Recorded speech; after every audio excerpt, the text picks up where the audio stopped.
Harm. What is it? Why is it? How to prevent it? Definition. Oxford defines harm as physical injury. However, what most get wrong about dictionary definitions is that they are descriptive, not prescriptive. This is why dictionaries will update with new words, nuanced definitions, and even slang. What actually decides the meaning of a word is colloquium, the general consensus of a word, hence the need to update. Our definition for harm is that which can cause injury or perpetuate destructive or oppressive actions. The common thread there being destructive. Many people don't believe they're causing harm when they paint lines on their chin or across their nose, for example. In reality, they're engaging in negative, pre-Christian, godless savage stereotypes that cause harm to indigenous communities and individuals. This can be passive harm, which we'll go over shortly. What isn't harm, and a couple people misunderstood in a previous video, is protection of yourself and others. The non-aggression principle, while misunderstood by many capital L libertarians, does fit here. Basically, your freedom to swing your fist ends at the tip of my nose. And should you violate that, I'm well within my right to defend myself.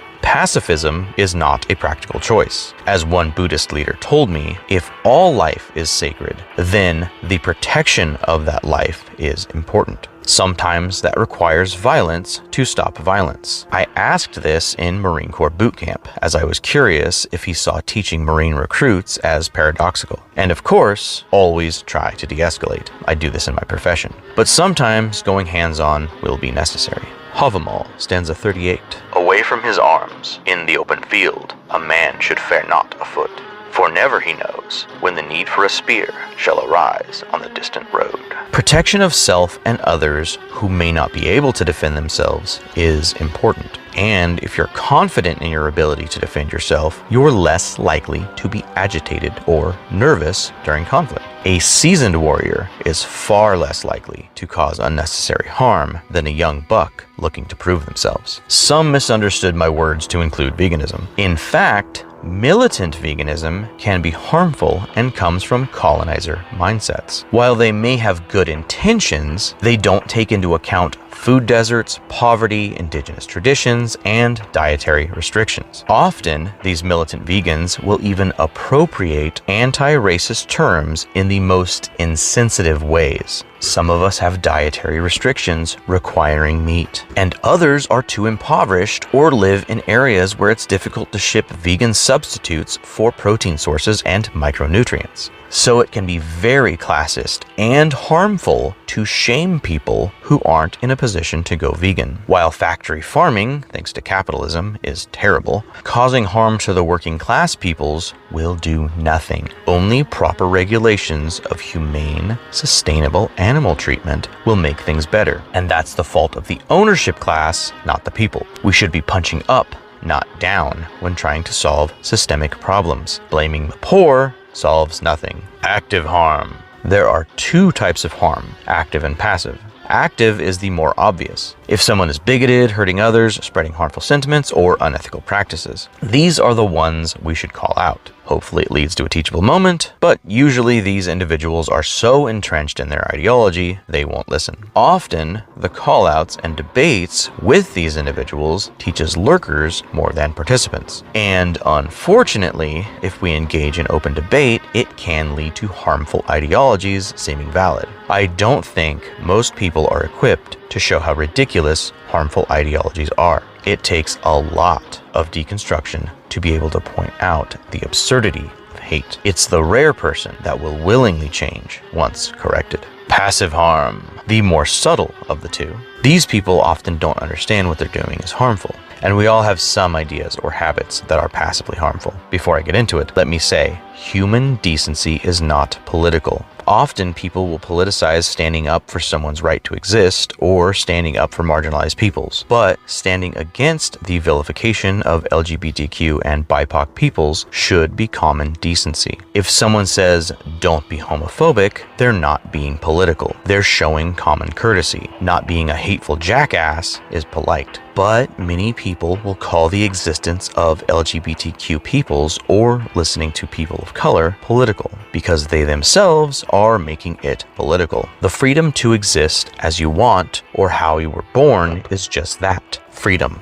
And it's actually harmful to try and manipulate voters by telling consenting adults not to live how they want. Straight, unmelanated male is not the default human being. We come in all shapes, sizes, hues, genders, and backgrounds. Ironically, the ones who scream freedom the most have a very narrow view of who should be free. In the words of Ocean Keltoy, nobody's been banned over fiscal policy. That being said, passive harm is what we need to deconstruct the most. Preconceived notions, stereotypes, and behaviors you may not fully understand are harmful. First, understand that deconstruction never stops. There will always be something problematic, some bias you don't fully understand. The best thing to do is listen to marginalized peoples. And when you're corrected, take it as an opportunity to grow. It's okay that you're not perfect. Nobody is, and nobody has to be. Passive harm is the less obvious destructive ripples we cause that we're not fully aware of.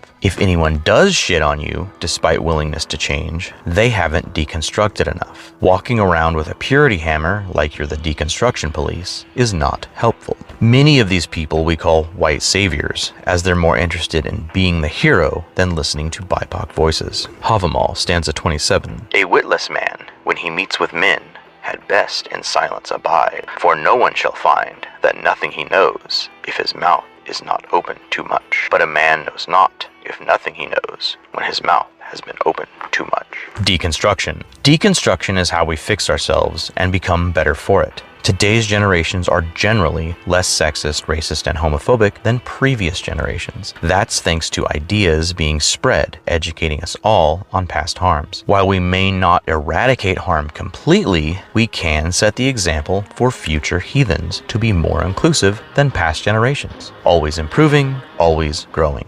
The anti-racist ideas of our parents and grandparents are antiquated. The wise person understands this and accepts new ideas. The fool rejects them and rots in their stagnation. It should also be noted that a phobia includes disgust. If you're homophobic, we don't think you're running in terror at the sight of a gay, but there's often a fear and repulsion that hinges on the superstitious. People have the right to exist. Maybe stop thinking about what people do in the privacy of their own homes and realize everyone deserves love. It might just look a little different than yours. Want to be less sexist? Listen to women. Trying to dismantle racism? Listen to BIPOC voices. Want to end transphobia? Listen to trans people. Understand that no group is a monolith. Opinions vary, and it's not their responsibility to teach us. It's our responsibility to learn. This includes marginalized peoples, as we all live under the dominant white Christian overculture, aka the hegemony, the dominant ruling culture which often dictates these ideas. I will have a list of BIPOC and LGBTQ creators in the description of the YouTube version of this video.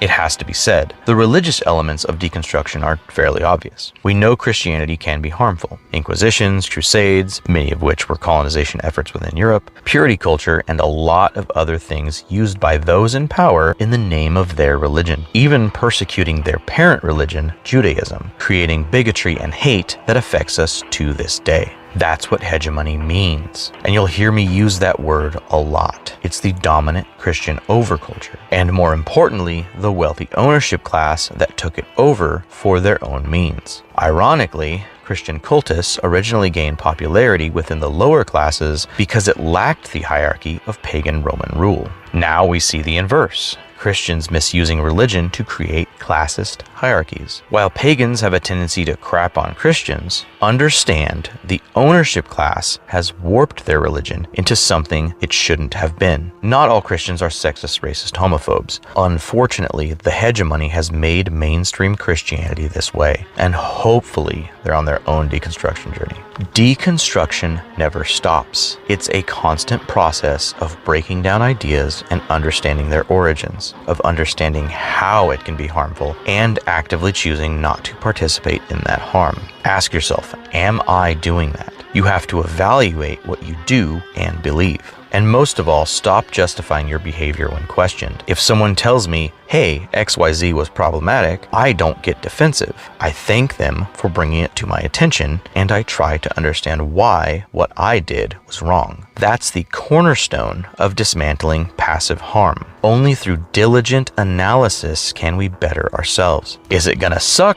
Probably. When I finally understood I had a harmful mindset, it absolutely sucked. But I kept going, kept understanding, kept trying to learn. When I say be better tomorrow than you were yesterday, I'm talking about the process of growth. Never stagnate. Always be seeking the next evolution of self. And when I follow it up with, we are the sum of our actions, not our words, I mean, don't just say something. Don't just let it sit in the theoretical. Be the person you say you are. Do the good you believe in, even when nobody else is looking. It's that example that the next generation of heathens will form around. Be an example of what you believe in. Score!